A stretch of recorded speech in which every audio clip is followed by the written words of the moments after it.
Welcome to a discussion on Sardar Patel's idea on citizenship.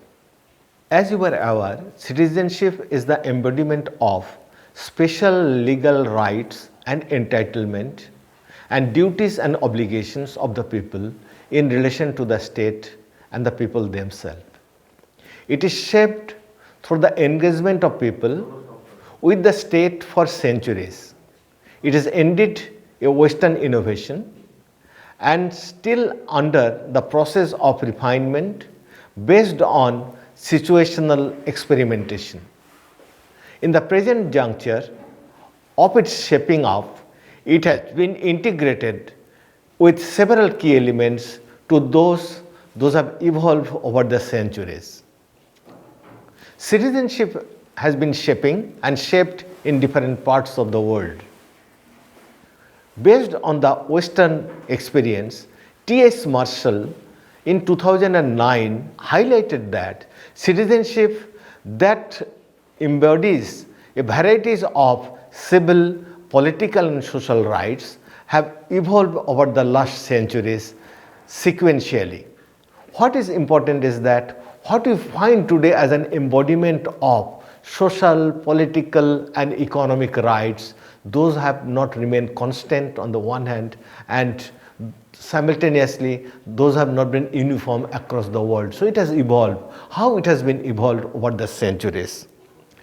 It is widely pointed out that the citizenship started evolving with the civic rights, then there's the political rights, then there are the social rights. The civic rights which deal with the individual freedom, that is liberty of person, freedom of speech, thought and faith, right to have property, right to conclude valid contract, right to have justice, etc. It took birth in the 18th century. You understand why we are talking about the 18th century? It is the end of 18th century, we find the proliferation, the American War of Independence, the French Revolution that gave the slogan of equality, fraternity and justice, and also of the citizenship idea.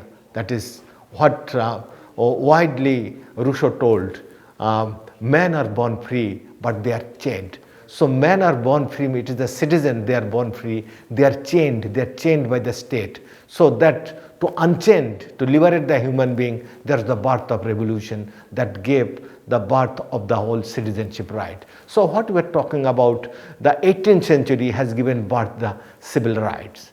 Now as the society progressed, there emerged the whole notion of political rights, which delineates the right to participate in the exercise of political power.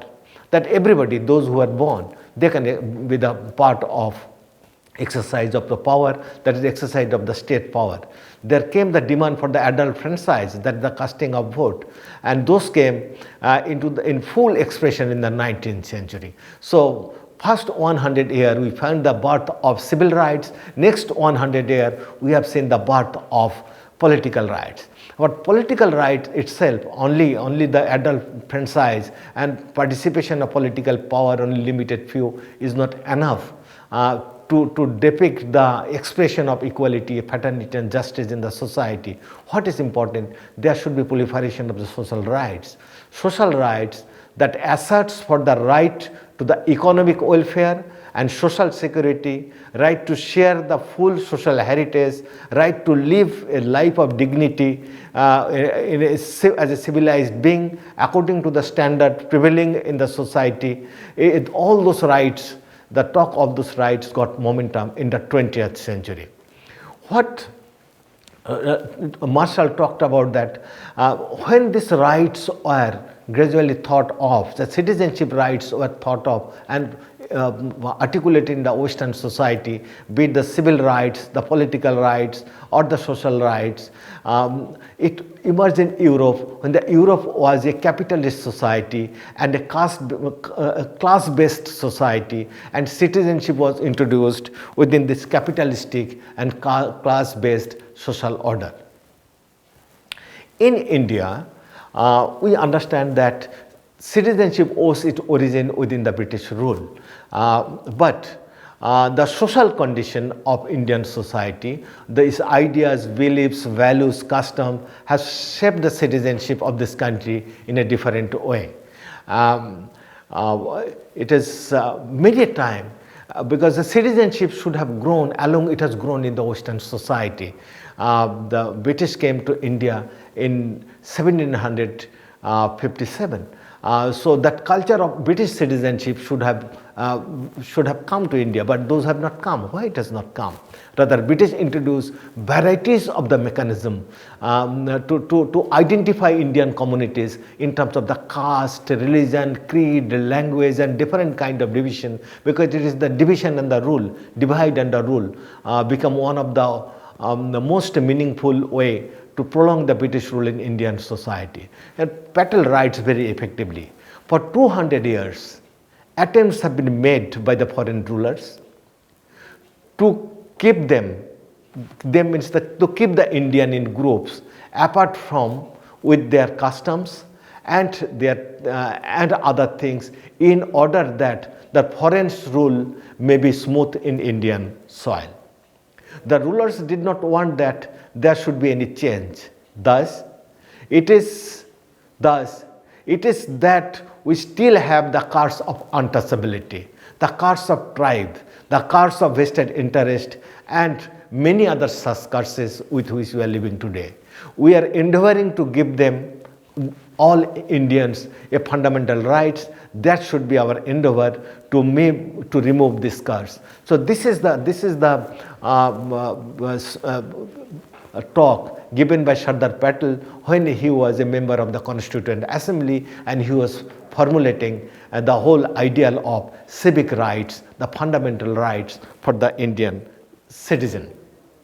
India, we have to accept that India was and is a caste-based society, is predominantly feudal society when the idea of citizenship was introduced by the British in Indian society.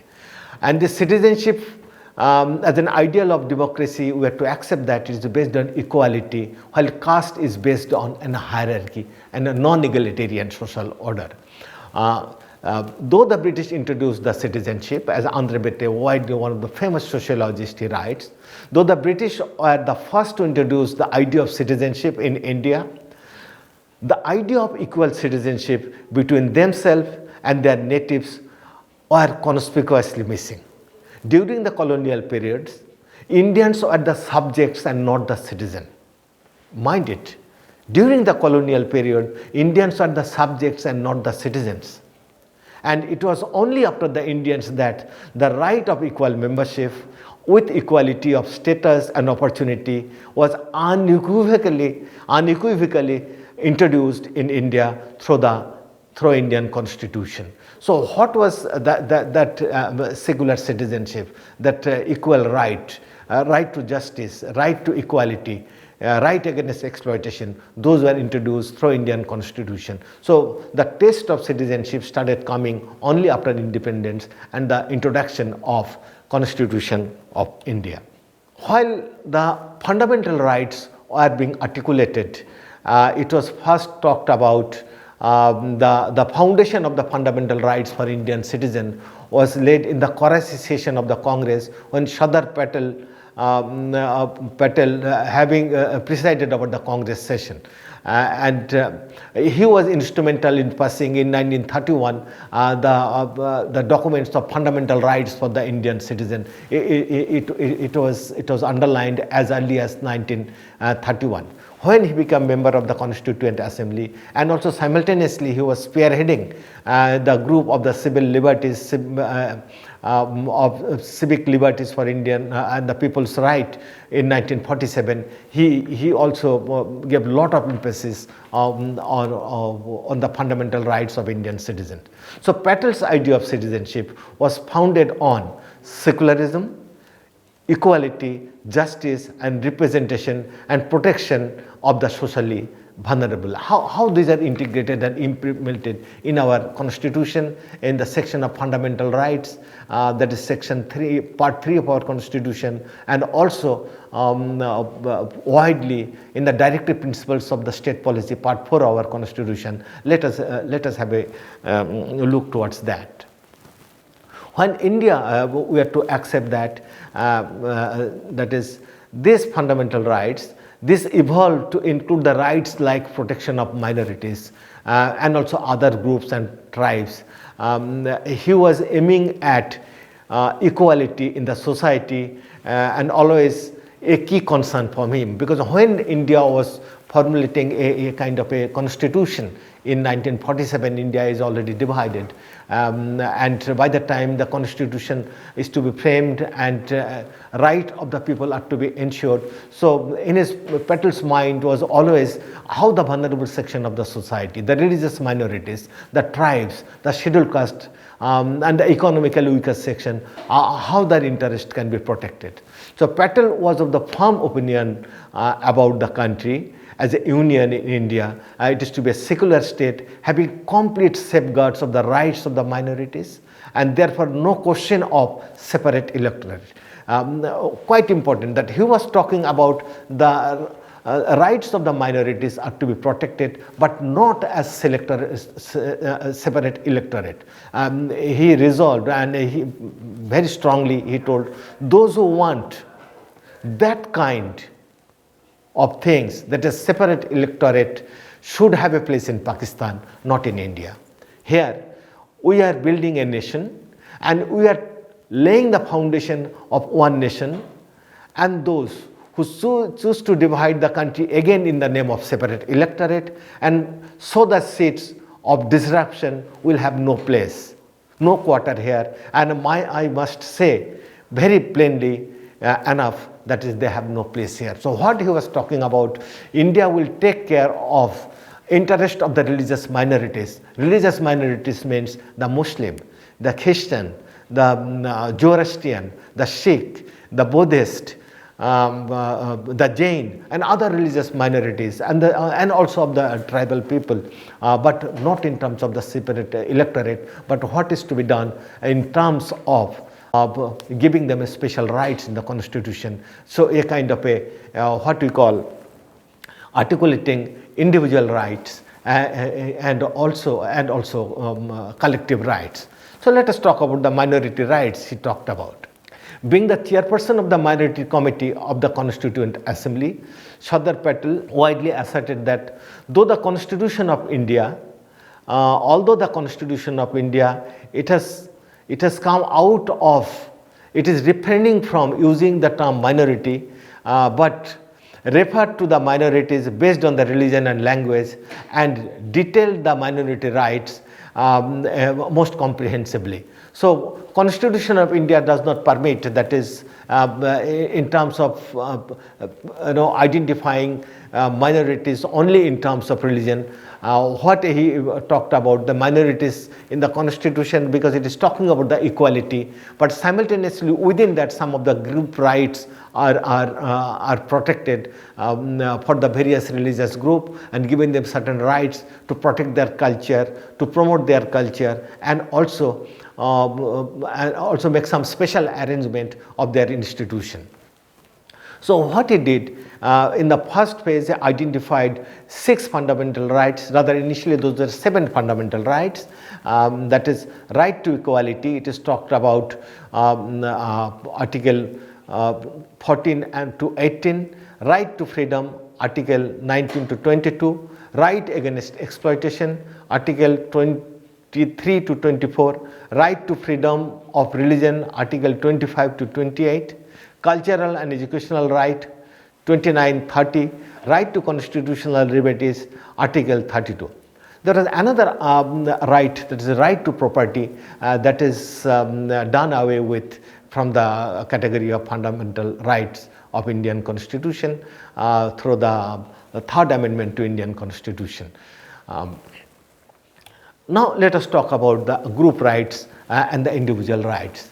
The liberal democracy is based on the individual rights and also of the group rights.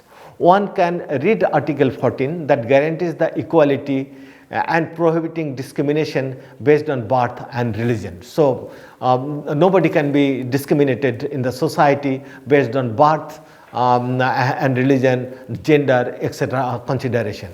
Similarly, also Article 30, it guarantees that the educational institution may run by educational institution run by minority groups would not be discriminated against in grant of financial assistance from the state, even as it granted their functional autonomy, and can visualize as how framers of these articles of the Constitution bravely sought to rectify the historical oppression and discrimination and untouchability and physical distance. So those are kind of things practiced in the society. So our Constitution made the provision by asserting some of the collective rights to the various religious group for their educational institution.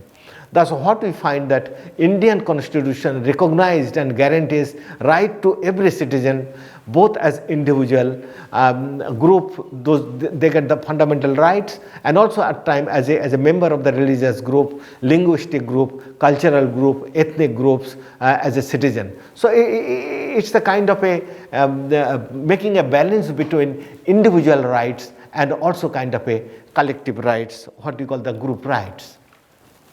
Now, what Sardar Patel widely underlined, that is, as we told, he was for a society founded on secularism and egalitarianism. That is, everybody should get a sense of equality in the society. The Constitution guaranteed the right of equality before law and equal protection of law to everybody. It also prohibits the discrimination against citizens on the ground of religion, race, caste, sex, or place of birth.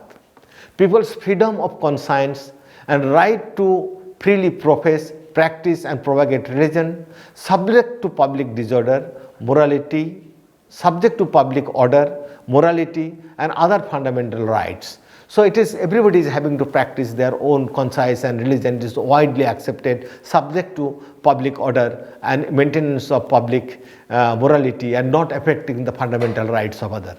The constitutional provision also have a separate domain of minority rights, which include right of any section of citizen to conserve and maintain their own language, script, and culture. So what we find, a kind of a fine balance between the individual rights and the collective rights in terms of religion, religious practices, and also the cultural practices.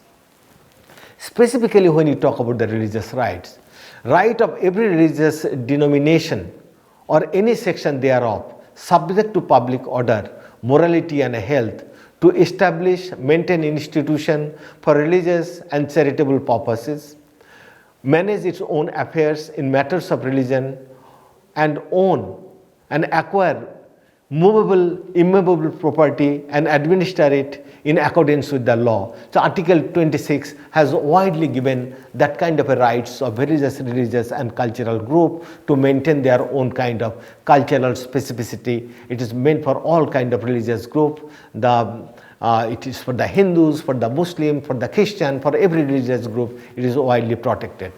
The people's freedom for the attendance of religious instruction or religious worship in the educational institution, wholly maintained and recognized or aided by the state. So what is talked about, the people's freedom to the attendance of religious instruction or religious worship in educational institution, wholly maintained and recognized and aided by the state. It is widely maintained. It is a fundamental right widely maintained in Article 28 of Indian Constitution. Now, besides that, the directives principles of the state policy, that is part 4 of our Constitution, that is not legally implementable, but it gives wide directives to the society, what way the rules are the forms and the laws are to be formed. So they given the directives.